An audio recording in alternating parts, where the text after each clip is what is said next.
aside from the obvious with Giannis that you were able to get back and set up walls of defense, did you do anything tactically to take him out of that second half, do you think? No, you know, we did some things as far as getting there quicker, Doug, without going to in our schemes and everything. We tried to get there quicker as far as our help was concerned in the gaps, and I thought we did a better job. I would say is a better way to put it, of making sure he saw bodies and didn't leave him alleys to drive down. And I thought that was a huge part of what we did.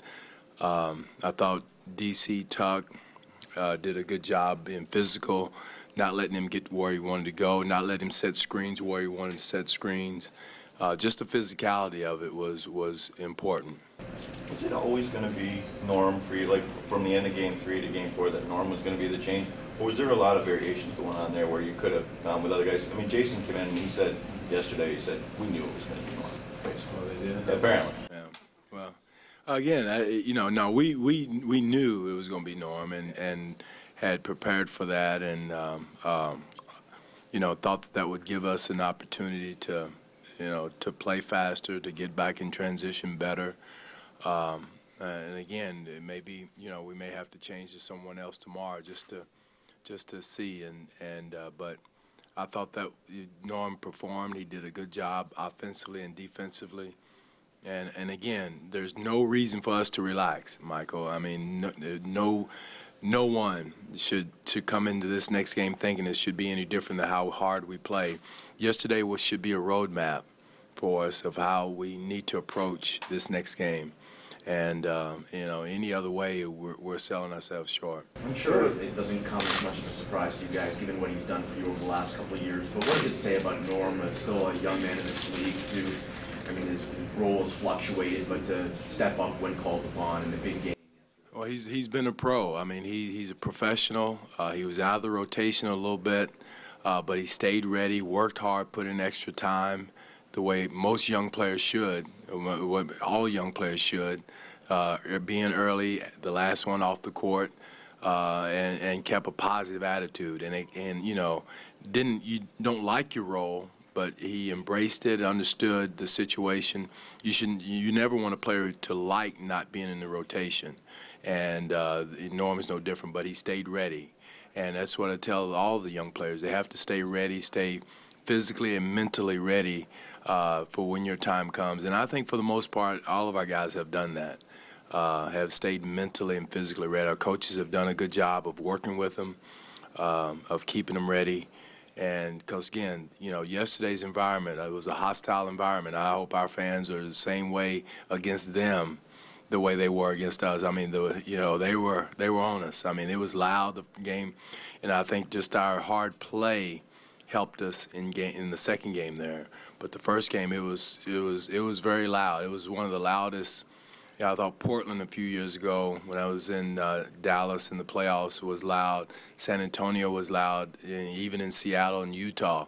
But last night, I mean, in Milwaukee was really, really loud in Game 1 and in their first game at their place. And we have a great crowd too, but that crowd was hot. And hopefully our crowd will come out tomorrow night and be the same way, which I know they will. You mentioned not relaxing. Do you buy into momentum in the series? I mean, it hasn't meant a whole lot yet. Every team that's lost, one has lost. But now you guys coming home off a win, a chance to put them on the brink of elimination, etc. Well, the question is. Do you believe in momentum? Does it No, each game has a different story. You've got to come in each game. You know, as you've seen, momentum hasn't meant anything in this series. I think you got to come in with an approach of having a chip on your shoulder, because again, we haven't done anything. We back to square one. We put ourselves in a position where we've now come back home, and you know, it's back to square one. So we got to come back in, take it personally that they're trying to come in and outwork us on our home court, and play with a chip on our shoulder. We're much better when our backs against the wall. And again, tomorrow night's game is just as important and just as you know, should be just as intense as yesterday's game, because you know we don't want to go back to their place after they come into here, and we can't let them come into here and attack us on our home court. I know that the smaller lineup allows you to switch a lot of stuff defensively. That's not something you do as a coach very often. Is it the uniqueness of Milwaukee that sort of got you looking at that more often? Yeah, some of their skill sets allow us to do that, Doug. I think it helps us accomplish what we're trying to do, is to switch. As long as we have the like-sized bodies in there, I think that's very important. We won't do it as much with Jonas in there, but it's allowed us to do some things. But again, when you do switch, you got to do it with the physicality, and it can't be one of those point switches. Oh, you take him, you go out there. No, you got to physically take him to your switch partner and switch it. And if it's any other way, then they're going to be shooting layups, or they're going to get what they want. That's not something you normally do, though, because your coaching career. Well, we've done more switching this year than we ever have because of adding Tuck, adding Serge the last part of the year. We switched quite a bit, and then there's some situations where we don't switch, but it allows us, if we want to, with Serge and Tuck can guard a lot of 5s or 4s or whoever because of his toughness, and Serge can guard a lot of small guys. So adding those two has given us that flexibility. And going small, you give up some size, which seemed to hurt you on the boards a little bit, late third, early fourth. How do you make sure that the advantages of going small are outweighing the... You got to use your speed and quickness to get in somebody's body and box out. It's a want-to thing. If you make it a jumping contest with how long they are, they're going to win that battle. You can jump all you want to. They're still going to win that battle because they're longer. So you've got to go in, old high school, junior high fundamentals, and box out. And that's what it comes down to. You got to hit first before they jump. And that's what we did not do. We did a terrible job of that. And we got the stops, but we just couldn't come up with the rebound. Dwane, DeMar still seems motivated by the Game 3 loss, despite his performance in the Game 4 win. Do you think it rankles the whole team still, and does that stay until perhaps you? It should, because again, he can't get duped. Just remember how he was treated after you have a bad game. Everybody written him off, and he can't do this, you can't do that. He's the worst in the history of all that bullcrap. Play, all your way you can shut people up is to play. And he should play with a chip on his shoulder just to continue to prove that he is who he is. He's a big-time all-star and has worked his way and earned his way to be that. And just to continue to understand that when, for every pat on the back, there's you're getting hit. So I think he understands that now and will take that to heart. And not in a mean-spirited way, but just to understand this competition. And every night they're trying to come and take that reputation or take your, all-star status away from you.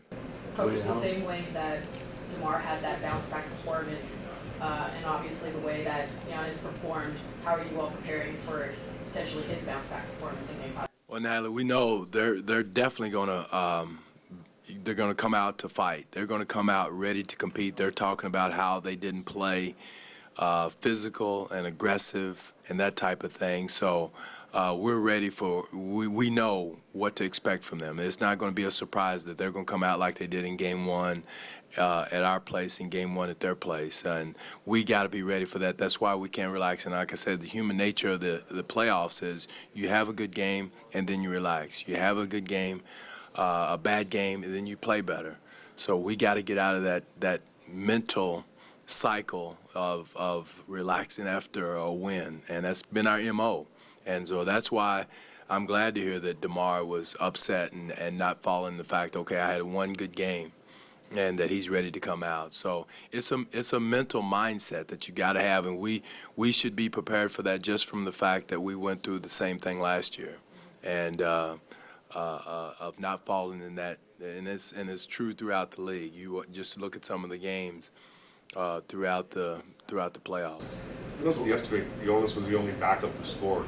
I understand Patrick can play a lot, and that takes some offense from that second unit. But can you really survive with getting such limited offense from your back? Well, no, we need to, whoever they are, and I think we depleted it a little bit by a lot of those guys playing.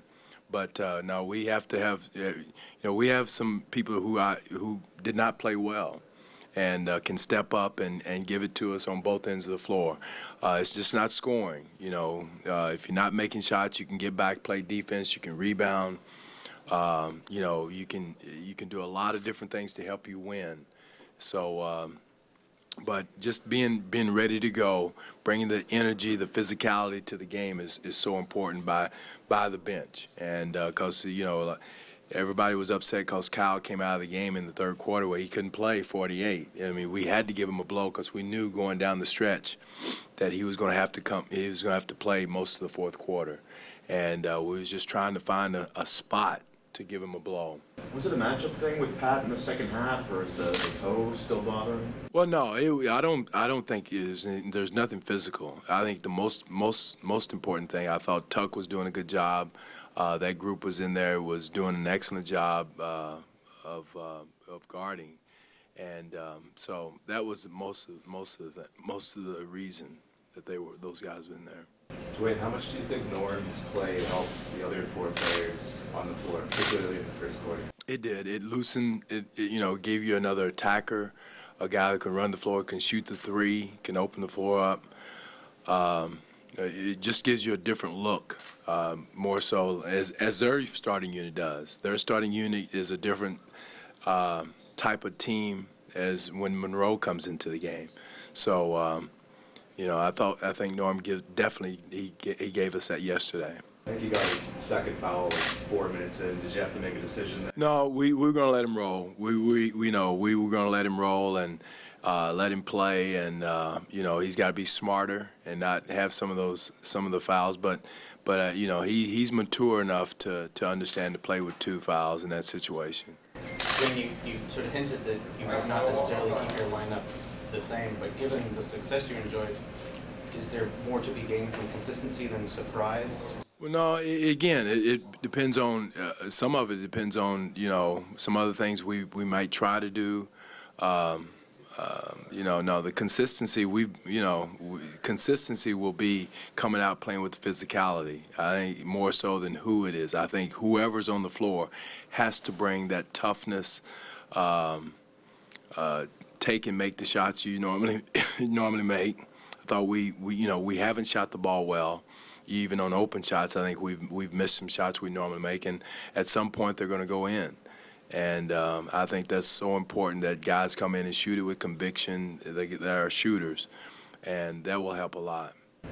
Carroll's getting killed on Twitter and or whatnot for his lack of offense. But if you look at his defensive metrics, they're pretty strong right now. Where do you rank him defensively in this series? I think he's given us what we need. Defensively, he's getting into Antetokounmpo. He's picking him up. He's making him work. Of course, we all, like I said, we need to shoot the ball better. Everybody does, not just Damari. But Damari's giving us what we need defensively, because one guy is not going to. Is going to wear down if you got to guard that guy the whole, because he is a handful. But the tag team with DC, PJ, and Patrick is a recipe we got to have. Was yesterday's game kind of the best mix of energy, intensity, and just sort of straight out execution game plan that you guys have produced? Well, there's a lot of things we can do better and do differently that will help us. I like the physicality, and I wouldn't say that we haven't been playing hard. The energy, just the physicality and how to use it and when to use it, I think is a better term to use. There's situations where we let them be comfortable, get to where they want to go, set the screens where they want to set them. It is a better term. But the speed of getting back in transition was much better, whether we were smaller or whatever, with their first unit. It is probably a good reason. But just our overall physicality was much better in certain situations and where we needed it to be. Just not going out there slugging somebody, hitting somebody in the head, but just, making them feel you when they're trying to cut through the lane, when trying to dive to the basket in the low post, we didn't do a good job on the boards. We weren't physical on the boards. Dwane, the pace yesterday, was that the ideal pace you'd like to? Yeah, the pace. We like to get the pace going more, and the pace is better, Zick, when you get stops. And I thought we got more stops yesterday, and I think we held them 37%. So we should have been getting more rebounds to run and to keep the pace going. Did you find that the officials were allowing for more contact? I thought the officials, did an excellent job. They call it the playoff basketball, and I thought, that both teams were playing very physical.